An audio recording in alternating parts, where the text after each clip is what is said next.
Good morning, everybody. Michael Sandoval out here with Above and Beyond Pool Remodeling. We're out here doing this job up here in the mountain. As you can see, it's just got a stunning view. It's got a negative edge, pretty much over 90% of this pool overlooking these hills. Just unmatched, beauty unmatched. But anyways, this is a high-end pool, as you can imagine. And so what we're doing is we're shooting a brown coat, folks. Let me zoom in here so you can see it. You can see this brown coat that he's shooting there. We do brown coats for a couple of reasons in the industry.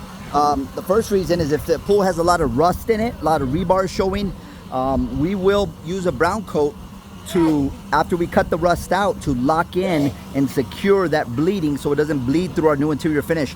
The other reason, which is the reason that I like to use it for, is we like to level off these interior finish surfaces after we chip them out, because maybe they were flashed at some point before we chipped out the pool, or maybe there's big chunks, maybe there's areas that have been compromised. We like to come in and we like to level out those areas.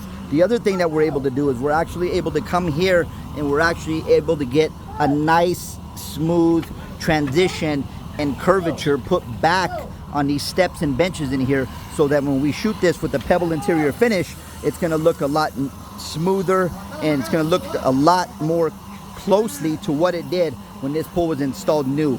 So this is the brown coat process that you see out here on this pool. It's coming out great.